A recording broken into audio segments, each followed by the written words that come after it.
Tudo bem? Que bom que você está aqui. Eu queria, nesses próximos minutos, refletir com você, pensar sobre esse tema, incertezas, a quem creia e a quem duvide. Hoje é a última mensagem desse mês e eu gostaria de convidar você a abrir o seu coração para aquilo que Deus tem para falar para a minha vida e para a sua vida também, ok? Vamos juntos nesse desafio de ouvirmos o que Deus tem a dizer. Bom, a gente está vivendo um momento, um período, talvez até ainda como consequência e fruto do final do ano passado, daquele ambiente de polarização que a gente viveu nos grupos de WhatsApp de família, que a gente viu nas redes sociais, toda aquela briga, aquela luta em virtude de questões políticas. A gente ainda vive algumas consequências desse ambiente. E uma das consequências é essa divisão ainda de pessoas que acreditam que as coisas possam melhorar e pessoas que desacreditam, pessoas que de alguma forma têm um sentimento de incerteza em relação ao futuro. Nós falamos lá no início do mês a respeito de quem nós devemos confiar, em quem nós devemos de fato colocar todo o nosso sentimento e expectativa, que é o próprio Deus. Falamos da preocupação de um otimismo exagerado, infantil, que às vezes nos cega para algumas coisas que estão à nossa volta. E no domingo passado falamos também sobre um pessimismo exagerado que nos impede de vivermos coisas novas. E hoje eu queria falar sobre o tema A Minha e a Sua Verdade. E nessa introdução aqui eu quero deixar isso de uma forma muito clara para você compreender.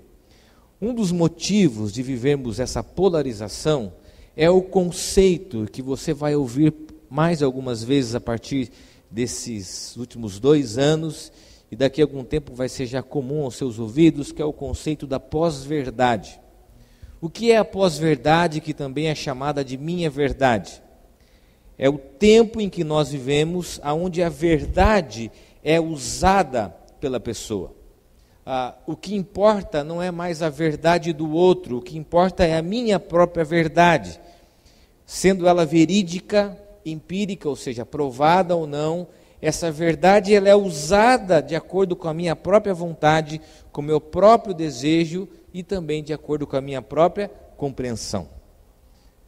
Talvez para a gente compreender um pouco melhor, para não ficar só nessa ideia sociológica, filosófica desse conceito, a gente percebe que nas discussões das pessoas o mais importante é o quê? Ter razão, ganhar a discussão. O Cortella diz que há 2 modos de fazer as coisas, o meu e o errado. Então, nesse ambiente, a gente vive uma compreensão da minha verdade. Nós nos tornamos reféns das nossas próprias opiniões. Então, essa é uma dificuldade. Eu quero compreender com você o que a Bíblia diz diante desse novo contexto que a gente vive e o que a Bíblia nos apresenta como resposta diante dessa sociedade que começa a viver a pós-verdade.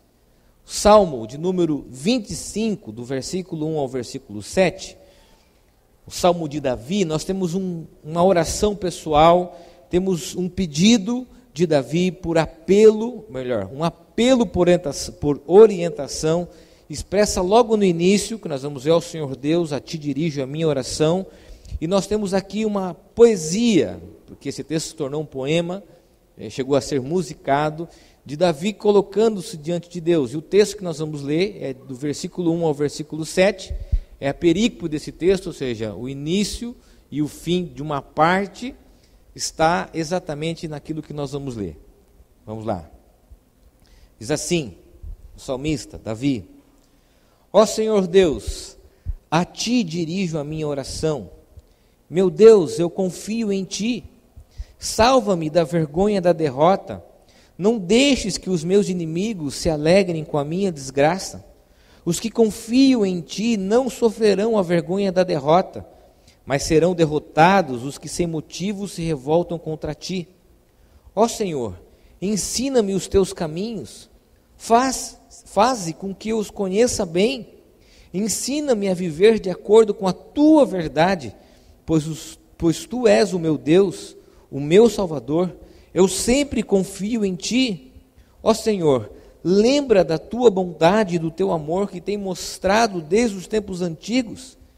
esquece os meus pecados e os erros da minha mocidade, por causa do teu amor e da tua bondade, lembra de mim, ó Senhor Deus. O que um salmo escrito por Davi tem a ver com a nossa vida, tem a ver com o contexto que nós estamos vivendo como sociedade, como cultura? Quero considerar a partir do texto, expor o texto, para a gente fazer aqui então algumas conexões e considerações. A primeira delas, que assim como no contexto de Davi, no ambiente da pós-verdade, ninguém quer perder e ser constrangido pela derrota e nem muito menos reconhecer o seu próprio erro. No versículo 3, na transição do versículo 2, percebe-se a preocupação de Davi com aquilo que poderia acontecer com a sua derrota ou com a derrota do outro. Havia um certo sentimento no coração de Davi, porque ele estava sendo perseguido, não como Saul perseguia, ao ponto de ter a preocupação com a sua própria vida, mas havia uma preocupação ideológica, havia uma oposição, um grupo de pessoas que estavam questionando o governo de Davi, a forma do seu reinado, encontrando ali talvez algumas críticas, até reais, do modo que Davi estava gestando, liderando o povo de Israel. E Davi então se vê diante dessa oposição política e ideológica, se vê num quadro de adversidade moral, e Davi busca a orientação de Deus, mas ele expõe um certo receio no seu coração de ser constrangido moralmente pela sociedade. Da mesma forma que naquele contexto, eu queria que você considerasse comigo que no ambiente que nós vivemos, ninguém quer perder e ninguém quer ser constrangido pelos seus erros e nem muito menos fazer isso de forma pública. A coisa mais difícil que nós vemos nos dias de hoje é alguém dizer assim: eu estou errado. Quem é casado, então, talvez sabe do desafio que é a gente dizer assim: eu fiz a escolha equivocada. Não, de fato, eu te feri, eu te magoei. Não, eu tenho culpa. Fui eu que fiz errado. Na sociedade da pós-verdade, as pessoas têm medo de serem expostas a algum tipo de adversidade, porque elas têm uma ditadura com a sua própria opinião. Elas se veem reféns do seu próprio discurso, e o mais importante é ganhar. Nem que para isso eu use a verdade a meu favor. E no mundo onde todos são certos, reconhecer o próprio erro se tornou algo sobrenatural. Dificilmente nós entramos numa discussão no ambiente virtual, nas redes sociais, e lá nessa discussão a gente diz o seguinte: quero pedir desculpa porque a minha opinião estava equivocada. O que a gente faz? A gente quer mitar nas nossas respostas, a gente quer constranger as pessoas com as nossas informações, porque elas devem se dobrar à minha verdade. E nós criamos bolhas. Sabe o que é criar bolha? É você só conviver com pessoas que concordam com você. É você só ser amigo virtual ou real de pessoas que concordam e têm a mesma premissa de verdade do que você. Então, nessa sociedade, ninguém desarma-se.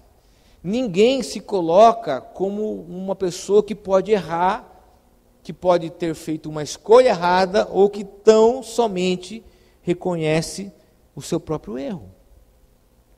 Você se identifica como alguém assim? E eu quero aplicar isso na sua e na minha vida. Será que eu estou sempre certo em minhas razões? E que o errado sempre é o outro? E desculpe dizer, mas no ambiente virtual a gente usa a palavra burro. Burro é aquele que não concorda comigo. É aquele que não é pautado pela minha verdade. O idiota é aquele que não compreende o mundo como eu compreendo. Mas será que nós nos tornamos intolerantes ao ponto de nos tornarmos fundamentalistas das nossas próprias opiniões? Por que nós não reconhecemos que erramos? Por que nós não reconhecemos que perdemos ou que nós não estamos tão certos assim?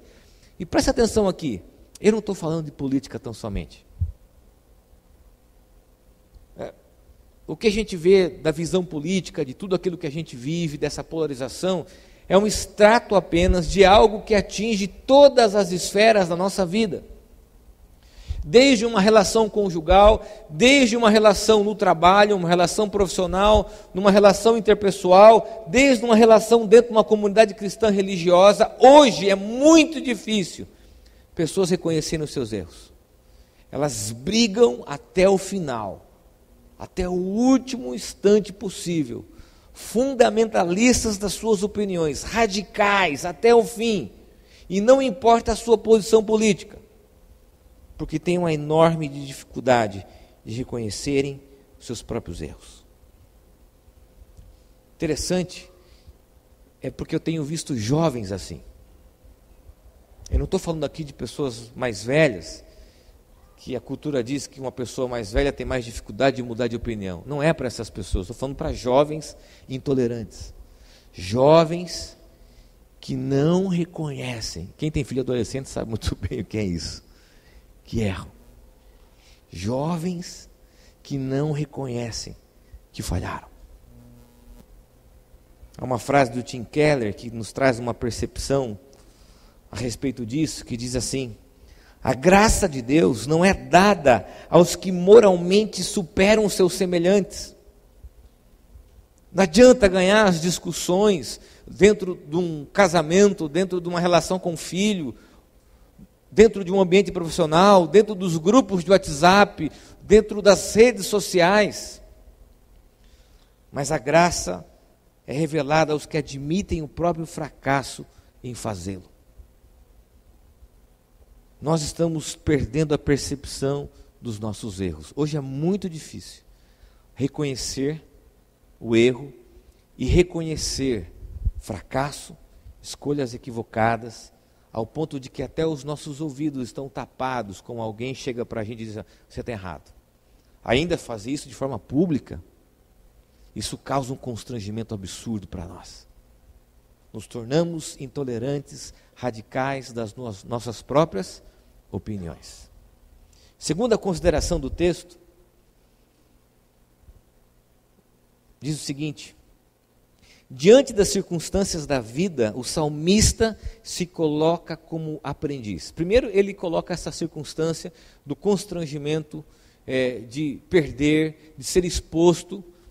E aqueles que confiam em Deus, eles não são, de alguma forma, envergonhados. Ele coloca essa possibilidade, mas logo em seguida, ele coloca-se como um aprendiz. O versículo 4, o versículo 5 diz assim: ó Senhor, ensina-me os teus caminhos. Faz com que eu os conheça bem. E ele repete: ensina-me a viver. Preste bem atenção aqui, ouça o que eu vou dizer. Enquanto na pós-verdade todos somos professores e ensinamos os outros, o salmista se coloca como alguém disposto a aprender. A triste realidade é que isso não fica apenas na esfera política. Hoje nós sabemos tudo sobre tudo. Nós sabemos tudo sobre casamento, família, relacionamentos, trabalho. Essa enxurrada de informação do ambiente virtual que a internet nos possibilita, nos tornou especialistas em qualquer assunto. Começa a emagrecer, a pessoa vira um especialista em dieta. Política, nós temos muitos especialistas das mais variadas linhas ideológicas. Uma informação que a gente recebe no WhatsApp, na internet, já nos torna doutores e mestres no assunto. Hoje nós queremos ensinar os outros e nós não reconhecemos a necessidade de aprendermos, de nos colocarmos como pessoas que estão num processo de aprendizado. Davi, ele se viu numa situação assim: puxa, eu estou ouvindo muita crítica, as pessoas estão questionando a forma que eu governo, as pessoas estão encontrando aqui algumas brechas, alguns erros, e eu estou preocupado que esses erros venham a público, que moralmente eu seja constrangido. E ele diz: Senhor, me ensina. E ele já está num período de reinado, onde ele poderia dizer assim: eu sei o que fazer, eu sei como fazer. Talvez dar um tapa na mesa e dizer assim: o que vocês querem dizer? Me ensinar? Como assim? Eu sou Davi, rei, olha a minha história, como eu cheguei até o reinado. Davi chega e diz: Senhor, ensina-me, ensina-me, ensina-me, porque eu não sei como fazer. Diante de uma sociedade de especialistas em tudo, chamado de Deus para mim e para a sua vida é sermos aprendizes. Reconhecermos que precisamos aprender. Interessante isso, né? Hoje qualquer pessoa dá uma palestra sobre qualquer assunto. Hoje a gente pode debater sobre qualquer tipo de informação. Na pós-verdade, o que importa é essa informação, ela me serve. Se ela me serve, eu faço com ela aquilo que eu quiser. E aí nós nos tornamos especialistas em tudo. A gente se torna especialista de A a Z. É assim. Basta lermos um artigo de um blog, nos tornamos especialistas no assunto. Já queremos ensinar tudo a todos. É ou não é? Qual é a aplicação? Por que nós não reconhecemos que precisamos aprender? Por que não reconhecer que somos aprendizes da vida? Sabemos tanto sobre várias coisas e não sabemos lidar com coisas simples da vida, com adversidades que podem surgir. Gente que tem um discurso de ensino, mas que não sabe lidar com conflitos de relacionamento, não sabe lidar com uma oposição de uma outra pessoa, de uma opinião alheia, não sabe lidar com uma crítica. Você critica, a pessoa fica totalmente abalada porque não sabe lidar com nenhuma circunstância mínima que seja adversa a ele. Porque ele tem a sua verdade. E tendo a sua verdade, se coloca como professor das coisas e não como um aluno da vida. E se tem algo que a vida nos ensina, é que nós somos sempre aprendizes de alguma coisa. Vou guardar meu celular aqui um pouquinho, quero mostrar uma coisa que eu aprendi com os meus filhos. Para você parece uma coisa simples. Aliás, quem tem filho aprende sempre uma coisa nova. Eu não sabia. Esses dias eu falei, filho, me ajuda, liga a lanterna. Caiu algo embaixo do sofá e me falou, pai, que liga a lanterna? É só você fazer assim com o celular que liga. Eu não sabia disso. Eu estava num lugar, ia bater foto, pegava lá, meu filho, pai, que negócio de fazer isso? É só você fazer assim que a câmera liga. Meus filhos me ensinaram. Você sabia? Aí, nós somos aprendizes da vida em coisas simples, que a gente acha que sabe sobre tudo. Você pode selecionar coisas com 3 dedos, ao invés de um dedo só no seu celular, com 2. Meus filhos chegam para mim e falam, pai, você está fazendo errado. Eu podia dizer assim, não, mas quer me ensinar? Eu sou de uma geração dos telefones StarTAC. Você que me ensinar, eu vi a internet nascendo de escada. Os meus filhos hoje me ensinam, e a vida nos ensina a sermos o quê? Alunos, e não mestres. Essa ideia de que sabemos sobre tudo, que queremos ensinar as pessoas a qualquer custo, é uma das grandes falácias da pós-verdade.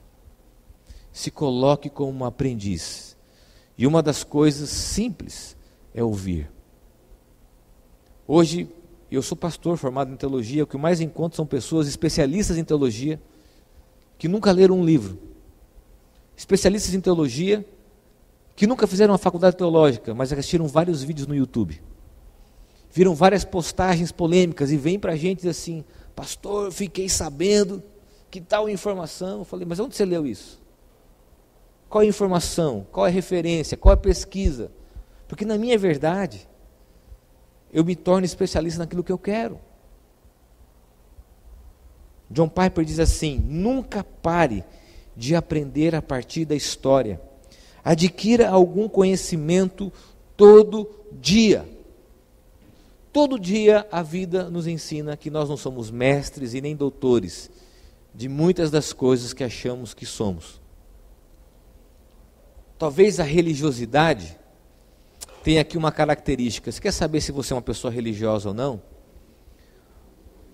Quando você está mais preocupado em ensinar o outro, em ouvir um discurso para o outro e não para você mesmo, cuidado que você está se tornando um religioso. Quando você quer mais ensinar algo, cuidado, porque a religiosidade está visitando você.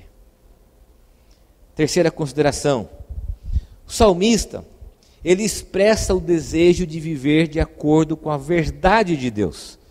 Primeiro ele se coloca numa situação de preocupação, porque os seus adversários ideológicos querem envergonhá-lo publicamente, e ele diz, puxa, quem confia em Deus não tem essa preocupação. Segundo, se coloca como um aprendiz. E terceiro, ele diz que ele quer aprender da verdade de Deus. Na Bíblia, a palavra verdade tem várias categorias, sociológicas, teológicas, filosóficas. E nesse texto, especificamente, verdade também pode ser traduzido como fidelidade. Verdade para o salmista é a fidelidade de Deus. Como assim? Deus é fiel àquilo que Ele é e àquilo que Ele faz. Eu vejo muita gente falando da fidelidade de Deus no ponto de vista de receber as coisas de Deus. A gente até vê alguns adesivos de carro, assim, Deus é fiel. Deus não é fiel a dar algo para você. Esquece isso, que a Bíblia não diz isso. Deus não é fiel a você. Deus é fiel àquilo que Ele é e àquilo que Ele faz. É isso que a Bíblia ensina. Fora disso, alguém te ensinou errado. O que a Bíblia diz é que Ele é fiel ao que Ele é e àquilo que Ele faz. Deus não tem compromisso com os nossos sonhos e expectativas e servir a gente. A relação é nós servimos a Deus e não Deus nos serve. A fidelidade de Deus é expressa naquilo que Ele é e naquilo que Ele faz. Agora, por que o salmista, dizem os estudiosos, se refere à fidelidade de Deus? Porque nessa categoria, a verdade traz a consciência da coerência de Deus. Deus é coerente entre aquilo que Ele é e aquilo que Ele faz. Ao recorrer à verdade de Deus e colocar a verdade como referência para a nossa vida, o salmista enfatiza exatamente aquilo que é a grande contradição dos nossos dias: incoerência. Ele diz o seguinte: Senhor, o Senhor é fiel, e eu quero viver de acordo com a sua verdade, não de acordo com a opinião das pessoas, não de acordo com a minha visão do mundo, não de acordo com as coisas que estão à minha volta, mas eu quero viver de acordo com os teus princípios, os teus valores, porque o Senhor é fiel àquilo que o Senhor é e àquilo que o Senhor faz. O Senhor é coerente. Deixa eu fazer aqui alguma conexão, vou mexer alguns vesperos aqui, infelizmente. Interessante que no fato e no ambiente da polarização, ambos se acusam de contraditórios. Dá um exemplo. Quem é de direita, olha para a pessoa de esquerda e diz assim: que esse cara socialista? Imagina, ele usa iPhone, come no McDonald's, viaja para Orlando, como esse cara que é socialista? A gente vê isso no ambiente virtual, ok? Então, os da direita acusam os da esquerda de serem contraditórios. Mas há uma coisa interessante, porque os da esquerda olham para os da direita e dizem assim: aqui vocês querem falar de honestidade? Vocês têm gato em casa, vocês furam fila, vocês são contraditórios, não recolhem imposto de renda. Então, de um para o outro lado, há a acusação de que eles são contraditórios. Então eu diria que a contradição é um ponto comum nas duas formas de enxergar a realidade. Eu diria que direita e esquerda são irmãos na contradição. Mexi em alguns deuses da cultura aí. Há uma equidade nas duas visões. São iguais, proporcionalmente. Os dois são contraditórios. Por quê? Porque o ser humano é contraditório. E o Evangelho, e aquilo que Davi se coloca, é para que pensemos, eu e você, se o nosso discurso, aquilo que nós acreditamos, aquilo que nós exteriorizamos nas redes sociais, a nossa opinião, é coerente com a nossa prática. Davi está falando sobre isso, refletindo que a verdade de Deus nos coloca diante de uma reflexão a respeito do quê? Da coerência das nossas atitudes com o nosso discurso. Você é coerente entre aquilo que você fala e aquilo que você faz? O que adianta saber tudo sobre casamento, ensinar, aconselhar as pessoas, e seu casamento é uma tragédia, é aparente? O que adianta você saber tudo sobre economia, gestão de finanças, e só você e as pessoas que convivem com você sabem que isso para você é uma dificuldade? O que adianta você saber tudo sobre espiritualidade, sobre história da igreja, teologia, e ser contraditório? O que adianta você saber tudo sobre tudo e ser contraditório na prática da sua fala? E não conseguir, ao menos, colocar em prática nos seus relacionamentos interpessoais? Eu diria que na pós-verdade, nós temos uma ferida exposta, contradição do comportamento humano. A pergunta que Davi faz, ou melhor, a afirmação que Davi faz, de que ele quer aprender com a verdade de Deus, nos coloca diante desse desafio, falar menos e fazer mais. Aí tem um discurso bonito sobre espiritualidade, sobre perdão, a gente tem um discurso lindo sobre várias coisas, mas nos tornamos contraditórios na nossa prática. Vou dar algumas lições práticas. Se existe alguma área da sua vida, que essa área não te dá autoridade para falar, não fale. Ou se você falar, exponha os seus erros. A minha esposa está me ouvindo. Se eu falar de alguma coisa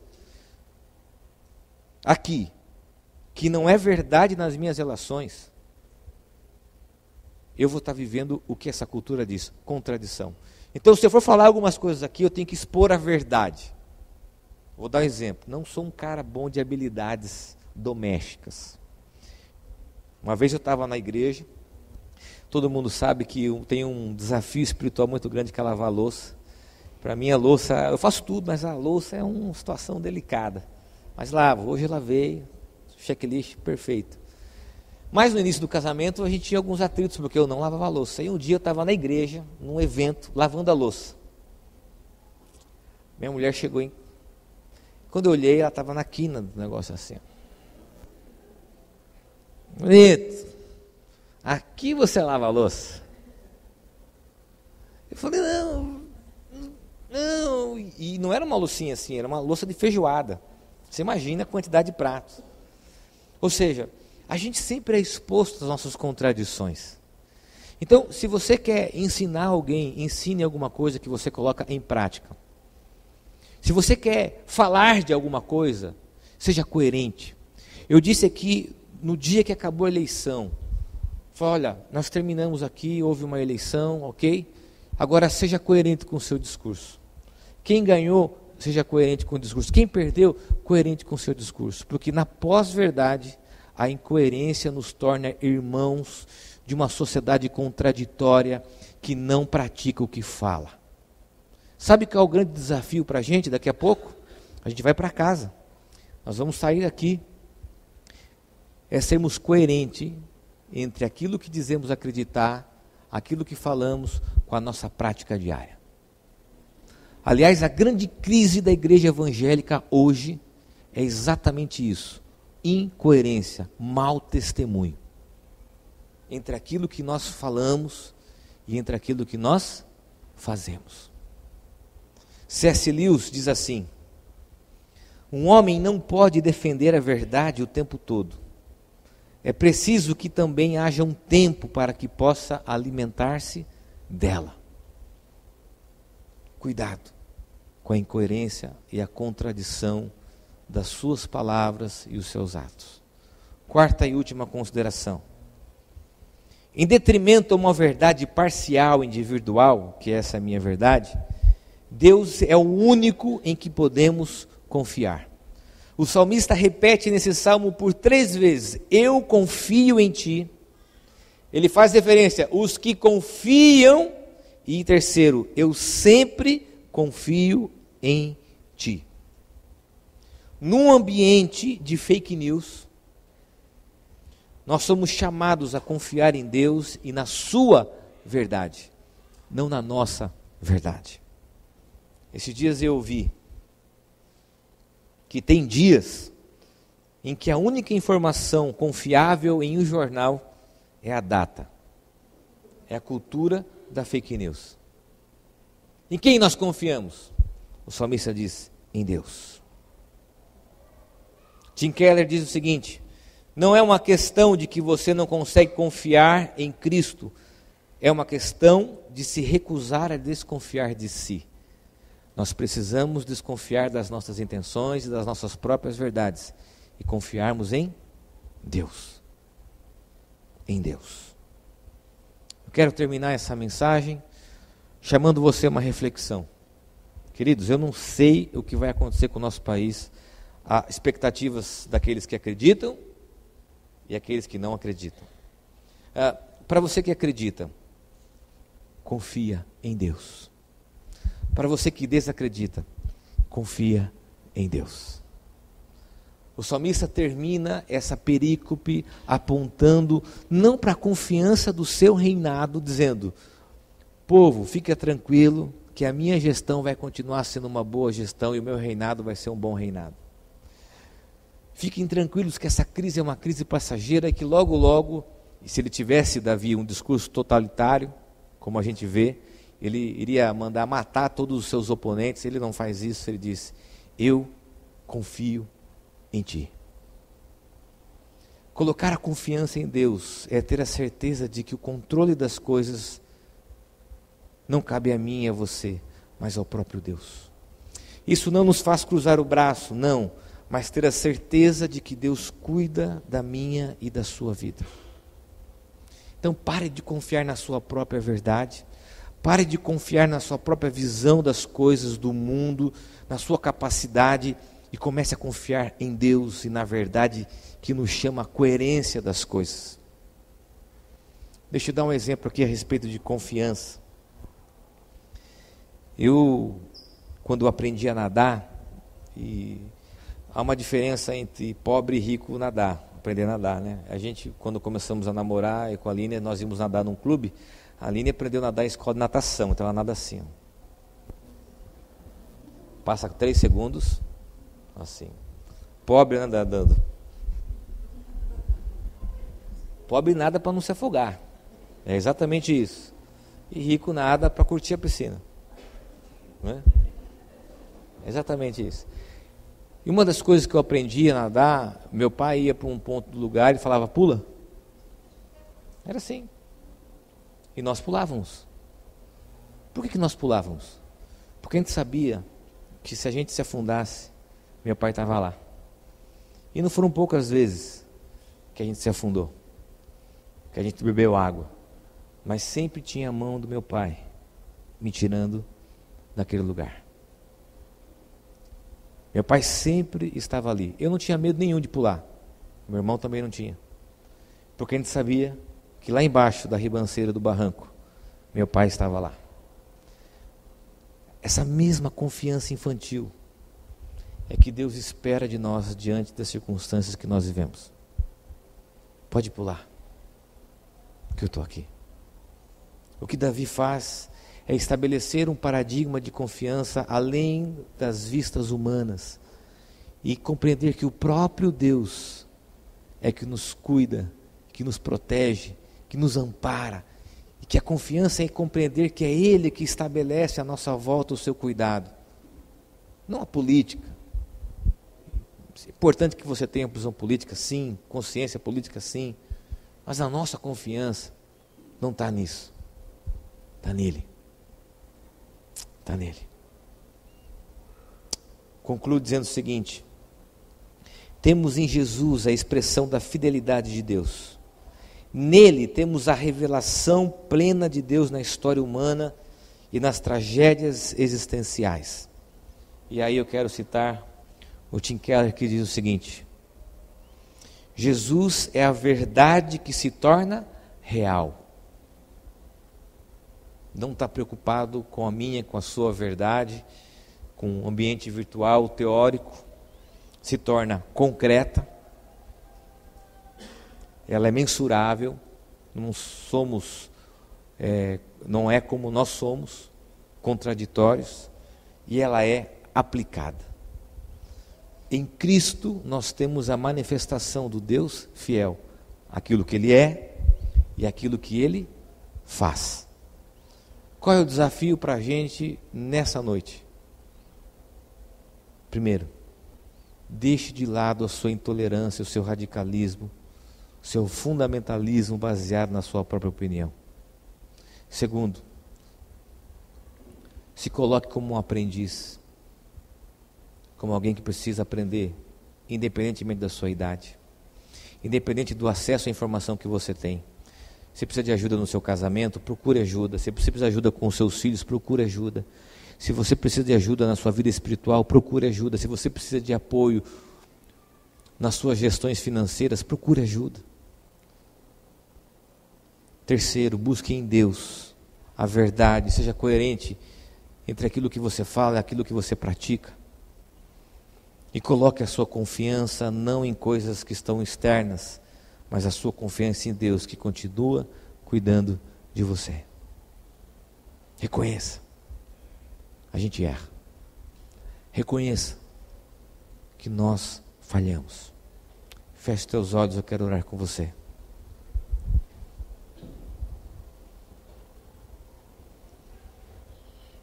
Nós terminamos essa série de incertezas, colocando a nossa total confiança em Deus. Talvez algumas pessoas que chegaram aqui nessa noite, preocupadas, precisam aprender a confiar, a desapegar desse autocontrole, de dominar as coisas, de ter opinião e saber sobre tudo e apenas confiar no cuidado de Deus, no seu amor.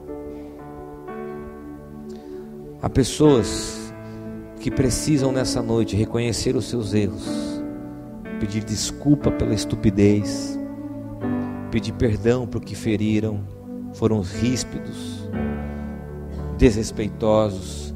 Há pessoas que precisam admitir as suas falhas dentro do casamento, na relação com os filhos, na relação com os pais, na relação com a igreja. E há pessoas que precisam se colocar como aprendizes, dizendo: Deus, ensina-nos, trata o nosso caráter, trata a nossa personalidade, trata do nosso coração, daquilo que precisamos de ajuda. Pai, olha para nós, olha para a nossa vida. Queremos confiar em Ti. Aqui estão pessoas, ó Deus, que precisam da Tua graça, do Teu amor. Que o Teu Santo Espírito, que convence o coração do homem do pecado e do juízo, nessa noite sopre sobre nós, sopre sobre as nossas casas, tirando toda a religiosidade, tirando esse hábito de saber de tudo sobre tudo, para que possamos ser discípulos do Senhor e confiarmos na Tua graça e no Teu amor. No nome de Jesus é que eu oro. Amém. Amém.